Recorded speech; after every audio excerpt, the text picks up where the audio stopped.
I'm Mrs. Franklin. I teach government at West High School, and you're watching KCS at Home Summer Edition. This is 10th grade U.S. Government and Civics, and today we'll be talking through Task 2 on the legislative branch. If this video is hard to understand, turn on closed captions if available. You can adjust the playback speed to slow down the video. Both options 1 and 2 can be found at the settings part of this video. You could also consider watching short clips of the video, then pause, listen, and watch again. Or ask someone in your home to watch the video with you. Stop frequently and talk to your partner about what you heard and understood. Today, you'll need your KCS at Home Legislative Branch Assignment page, which is task number 2 on the KCS at Home website, and a piece of notebook paper. Once you've pulled up your assignment sheet, go ahead and read through the assignment and make sure you can access all of the links. Today, these are all of the standards for the legislative branch module, but today we're going to focus on 4 of them specifically. First, we'll talk about GC10, which asks us to analyze Article 1 of the Constitution as it relates to the legislative branch, including eligibility for office, the roles of the House and the Senate, the length of those terms, and how those branches are elected to office. Okay. We will also talk about leadership positions in the legislative branch as discussed in GC12, and especially the President Pro Temp, the Vice President, and the Speaker of the House. In GC13, we'll describe the process of how a bill becomes a law. And then in GC15, we'll talk about the powers of U.S. Congress, including appropriations, commerce, confirmation, declaration of war, implied powers, which are based on the necessary and proper clause. In this assignment today, to achieve those things, we are going to read an article about the structure and function of Congress. You'll complete some activities about the constitutional basis of Congress, the varying roles of the House and the Senate, and how lawmakers compromise. And you'll also play a game where you will act as a member of Congress to make laws. By the end of the lesson today, you should be able to answer the question, how does the legislative branch carry out the U.S. ideal of representative democracy? Go ahead and click the first link to begin. It should take you to this article called Congress in a Flash. As you read, take notes on your notebook paper on the purpose and function of Congress, how the House and Senate are similar and different, some of the most important powers of Congress, who is the leader of the House and of the Senate, and how does a bill become a law. I'll look at the article with you so you can see where to find these things. You should see this article, Congress in a Flash. This first section is going to tell you about the structure of Congress. The next section is going to tell you what the function of Congress is, why we have a Congress. And then this last part talks about how Congress works and the different roles and qualifications of the House and the Senate and how they check and balance each other and the role that they play in lawmaking. On the next page, you will see some important powers of Congress, okay? These are called their enumerated or expressed powers. That means that they're listed in the Constitution. You're also going to learn about their implied powers, which are not listed. The next section, we'll talk about who's in charge of Congress, okay? Who's in charge of the House, who's in charge of the Senate. And then this last part takes you through the lawmaking process. You can see this graphic that talks about how a bill becomes a law and all the things that happen in order for a bill to get signed into law by the president. Go ahead and read and take notes, and when you're finished, come back to the video so we can talk about it together. Welcome back. You should have learned that Congress is a bicameral or two-house body that makes laws and represents the people in the government. The House of Representatives is concerned with the needs of the people and represents us in districts based on population, and the Senate is concerned with the needs of the states, and there are 2 senators per state. Congress can tax, they can regulate commerce or trade, they can borrow and coin money, and they can declare war, among many other things, and these are called their expressed or enumerated powers, okay? But they also have implied powers that are based on the necessary and proper clause, which says that they can do anything that is necessary and proper to carry out those express powers. The Vice President is the President of the Senate, and he leads the Senate with the help of the President Pro Temp, okay? And the Speaker of the House leads the House of Representatives. A bill can start in either house. Unless it's a tax bill, then it has to start in the House of Representatives, and it goes through several steps to become a law, okay? All bills are introduced. They go to a committee where the committee can debate on the bill and have hearings, and they can engage in what's called a markup, where they can add amendments to the bill. If the committee likes the bill and thinks it should become a law, it goes on to a floor vote where they will debate it and mark it up again as a full body, okay? And the House or the Senate, whichever one it's in, can vote on it. And if they agree that it should become a law, then that process starts over in the opposite house. So if it starts in the House, it'll move to the Senate. If it starts in the Senate, it moves to the House and goes back through that committee and floor vote process again. After the bill has passed through both houses, they will meet again together to create a compromise bill to send to the president, okay? And once it gets to the president, he can determine whether to sign or veto the bill.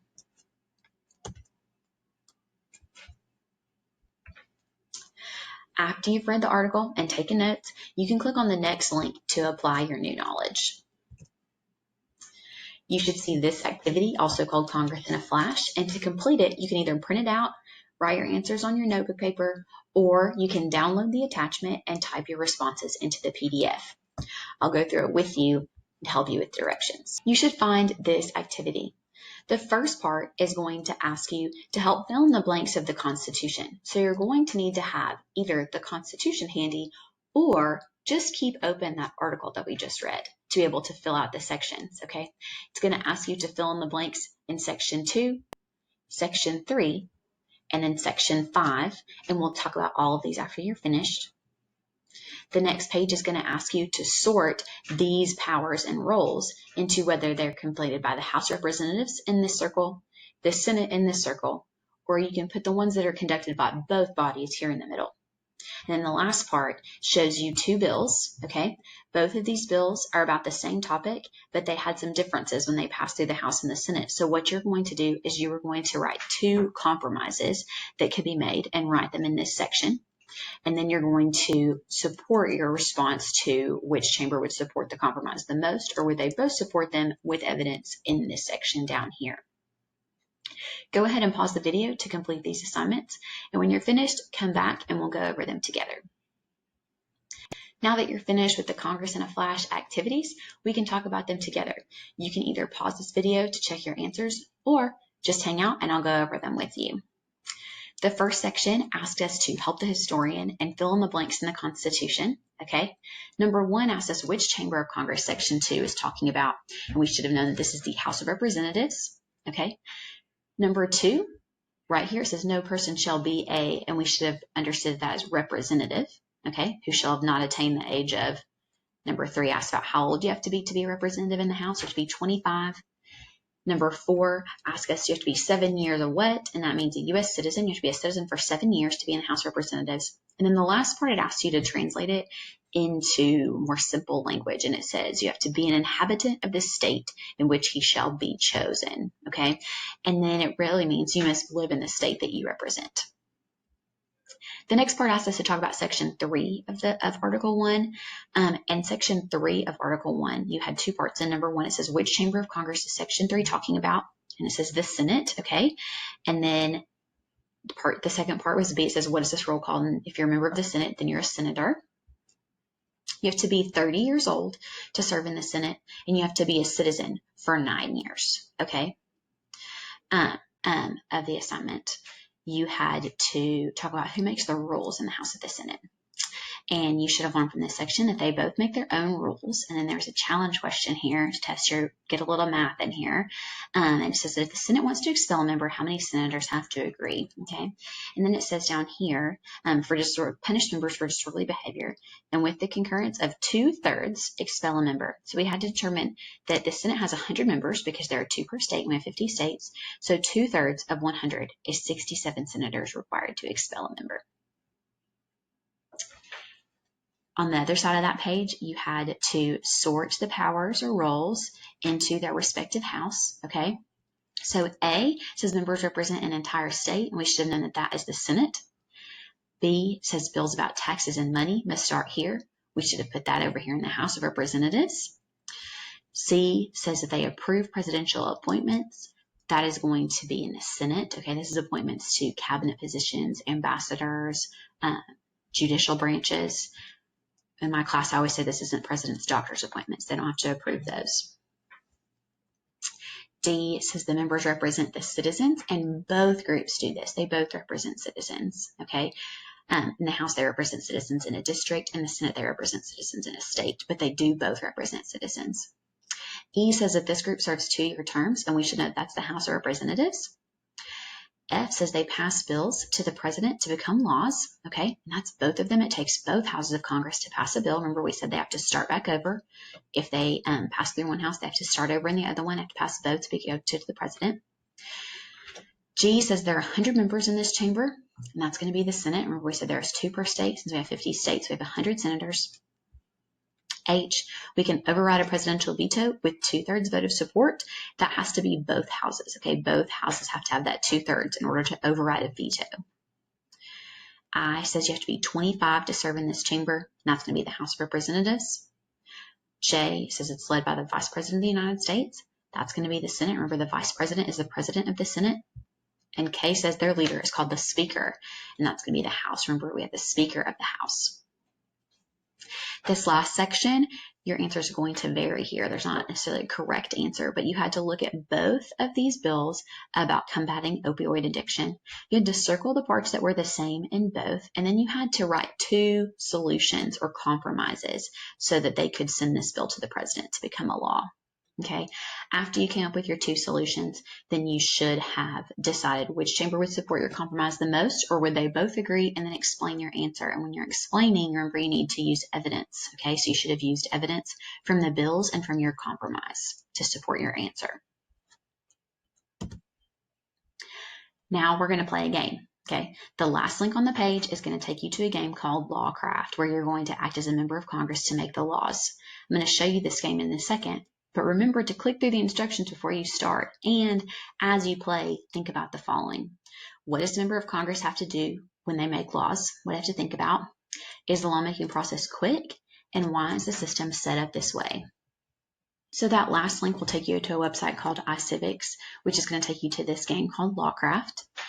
It may ask you to approve Flash Player or to enable Flash Player when you click on this game, and just go ahead and do that. That's what makes it work. But go ahead and click play. I've already approved Flash Player on my computer. This part gets confusing for some people. It tells you to sign into your account. You do not have to have an account at all to use this, but if you do want to make one, it's free. So if you want to make an account, you can go ahead and do that. If you already have one, you can log in. You can register for an account if you want to, or you can just hit no thanks, and you can play without an account. And that's what I'm going to do today. It's got a fun song. We'll turn that off. It's going to take you to the game Lawcraft. Another thing I wanted to point out to you, before you click play, I want you to make sure you click the instructions and click through these and make sure that you understand how to play the game, because it has a bunch of different parts before you start. So you just click through next, talk about what you're going to do. You're going to get letters from your constituency. You're going to be able to write a bill and try to get it passed by both houses and try to figure out who is going to be able to support your bill. After you've clicked through the instructions and you're ready to start, go ahead and play through Lawcraft. And when you're finished, come back to the video so we can talk about it together. Welcome back. Now that you've read Congress in a Flash and done the activities with it and played Lawcraft where you made some laws, I hope you got some passed. You should be able to answer this question on your notebook paper, which is, how does the legislative branch carry out the U.S. ideal of a representative democracy? And you can answer this question in a paragraph form, or you can make a list of the ways that the legislative branch carries out the ideal of representative democracy. Go ahead and pause this video so you can answer this question, and when you're finished, open it back up so we can debrief the lesson together.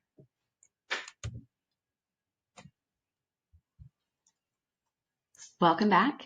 Today, you should have learned that Congress makes laws and represents the will of the people, that the House and the Senate have some similar and different jobs and qualifications, but to make laws, both houses of Congress have to work together.